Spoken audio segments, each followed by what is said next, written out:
Hey guys, Nicolas here, back to another video, and welcome back to the DC film review retrospective.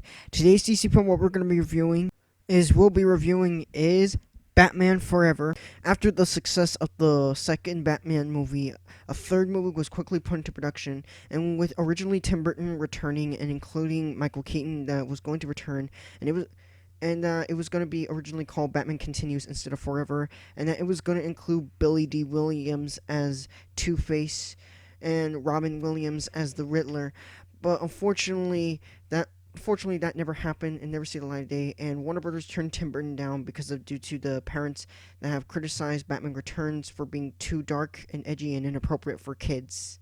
And Tim Burton was later replaced by Joel Schumacher. And speaking of which, they wanted to introduce Robin in the third film, in which that he was originally going to appear in the first movie back in 1989, but then that ended up getting scrapped, and then they wanted to introduce him in Batman Returns, but then that ended up getting scrapped too.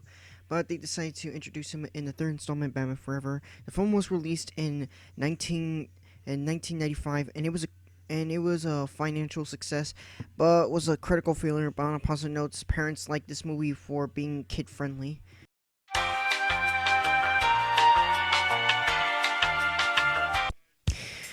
The movie opens up in Gotham Bank, where Two-Face, played by Tommy Lee Jones, is holding a guard hostage, and Batman is out there to save the day. Batman, this time played by Val Kilmer, in which that he is gonna go save the guard's life. Later, he gets in a trap. He fights Two-Face's goons and fights Two-Face, but unfortunately, Two-Face escapes. And later we get to see him as Bruce Wayne going to Wayne Industries, and later gets to meet one of his employees, Edward Nygma, played by Jim Carrey, and that he was a very excited fan of him, and that he wanted to show him his invention and wanted to test it on him. Fortunately, Bruce refuses, and later he goes and when he sees the bat signal, Edward gets furious, and as we get to see Dr. Chase Meridian flirting with Batman. Dr. Chase Meridian, played by Nicole Kidman. Meanwhile, we get to see Edward Nygma upgrading his tech, and we get to see his supportive supervisor, in which he doesn't support him that much in this film. But later after that, he was trying to report him, but unfortunately, Edward hits him and made him unconscious, and later tests the machine on him. And later after that, when he tests the machine, he later throws him in the river. And edit on the video camera, making it a suicide. As this is going on, we get to see Bruce Wayne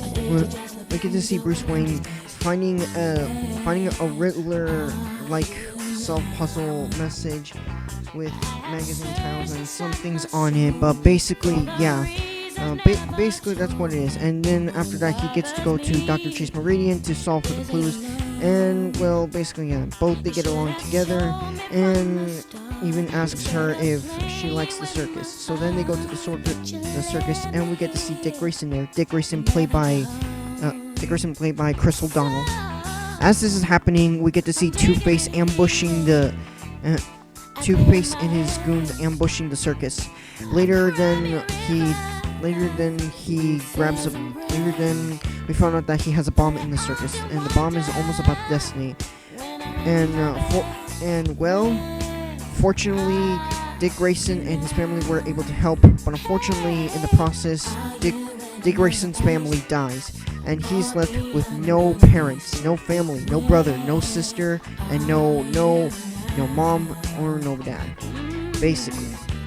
After that, he gets to live with Bruce Wayne, but he doesn't want to stay for that much long, as he wants to go to face Two-Face and deal with him and kill him for what he has done to his family.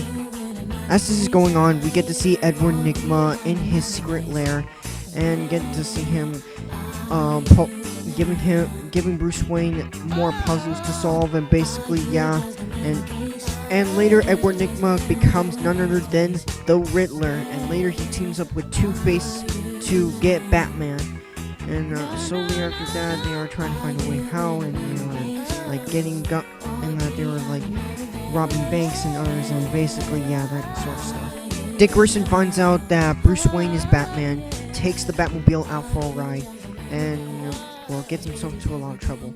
And Bruce Wayne decides to quit being Batman because of being falling in love with Dr. Chase Meridian. But as it is going on, we get to see Two-Face, Riddler, and their goons that are going to be trapping Bruce Wayne, and that they're taking Dr. Chase Meridian as hostage. Batman wears the suit. Batman wears another suit of the Batman suits, and later we get to see Dick Grayson becoming Robin, and later they go on and they fight. And they fight along together, of course, but unfortunately Robin gets kidnapped in his first fight. And later we get to see Batman using the Batarang when Riddler asks him a riddle, and throws the Batarang. And later Batman saves Robin and Dr. Chase Meridian, but unfortunately they're ambushed again by Two-Face. And then later we get to see Two-Face flipping the coin, but unfortunately he falls down to his death. We then get to see Edward Nigma, Riddler, being disfigured, and so later he is transferred to Arkham Asylum, where Dr. Chase Meridian asked Riddler about who is Batman, and that he says, "I am Batman." And then later we get to see Bruce Wayne and Dick Grayson outside, and Dr. Chase Meridian says that the secret is safe. And so we get to see Batman and Robin running on screen as the bat signal is on as credits roll.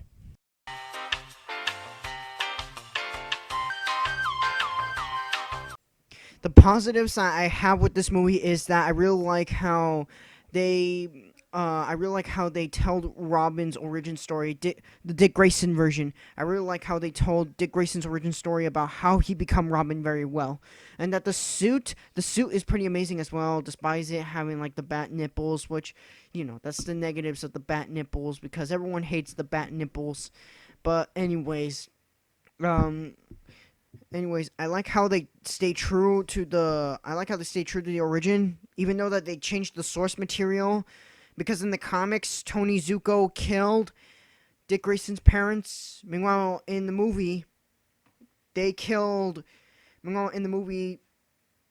Two-Face killed Dick Grayson's parents. And yeah, that's basically just it. But that's something that's very good about the positives. The visuals are stunning. The editing is really great. The visuals are stunning, and the special effects there are really amazing for the time and still is today. Jim Carrey is as funny as he is in films nowadays, and as he's known for films like The Mask, Ace Ventura, Pet Detective, and Dumb and Dumber 2. Val Kilmer's Batman, well, his Batman is a bit weak, but his Bruce Wayne, on the other hand, is good. Much better than Michael Keaton's, per se. And that's all I got for positives.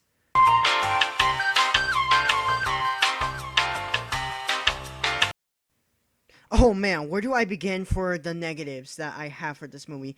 Well, for the negatives I have with this movie is that this movie is too campy, and that this film, well, it was due to the parents that the reason why that this was being like kid friendly and being too campy was because that Warner Brothers wanted. Warner Brothers have heard the criticisms about Batman Returns about not being too kid friendly. Parents have criticizing about Batman Returns for being too dark and edgy for kids, and so they turned down Tim Burton.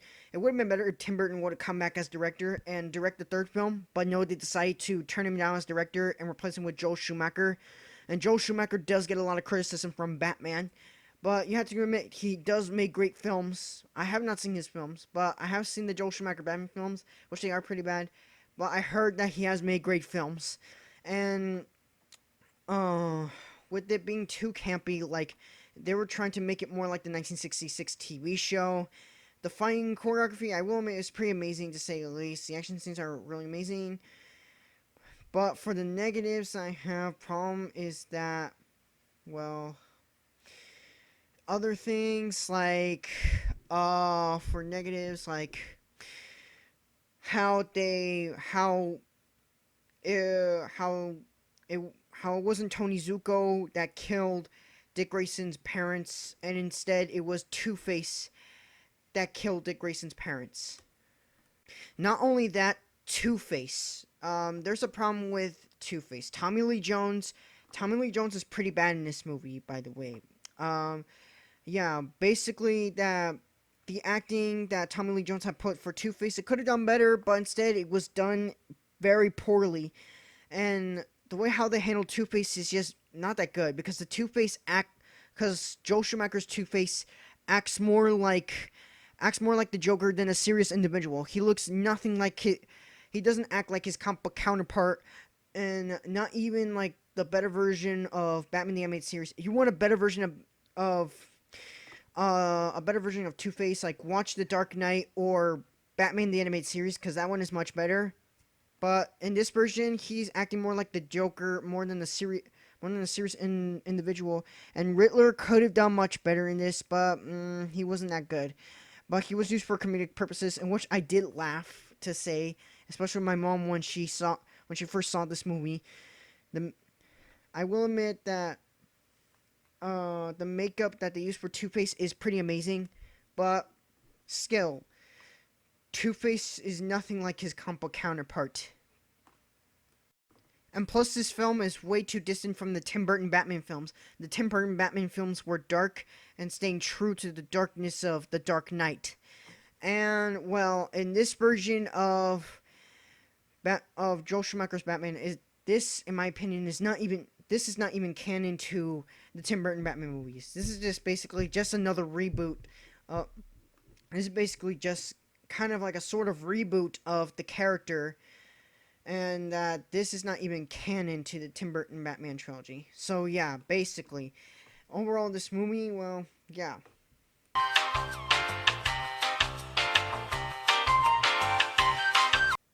Overall, Batman Forever is just basically one of the most weakest Batman films ever made, and started the letdown of the Batman franchise, basically. Although it's not terrible, to say the least, not as terrible as Batman and Robin, which we'll get into later in the next video. Um, yeah, basically, Joel Schumacher does get a lot of criticism from Batman, and plus there were some extended cuts that could have done much better. Like, for example, there was a deleted scene that there was a deleted scene where we get to see Bruce Wayne going into the cave, where he's basically learning about reading the diary of his father, and that he blamed himself for his parents' death. But then he gets to see a giant bat facing it with no fear, and saying to Alfred that he is and always will be Batman forever. Not only that, but it's also concluded about why this movie was called Batman Forever. But if you want to see a more better version of Batman Forever, you can go find the extended cut on Blu-ray or DVD or whatever. You can go find the extended cut anywhere, like either on eBay or Amazon, I think, or either on Goodwill, or either on your local store that does sell old movies. But anyways, overall, well, this film was bad, but not terrible, to say the least. So I give Batman Forever. So I give Batman Forever 2 stars, and I don't know, recommendation, whatever it tastes for you. If you like campy superheroes, then this is really good. If you want to see a more dark interpretation of Batman, then just like watch Mask of the Phantasm, since it's much better than this one and the Tim Burton Batman films, or even the Nolan Batman trilogy. Yeah. But that's basically Batman Forever. What do you guys think about it? Leave your thoughts in the comments down below. Although this isn't the last DC from the review, because we're gonna be in the Joker film and Wonder Woman 84 now.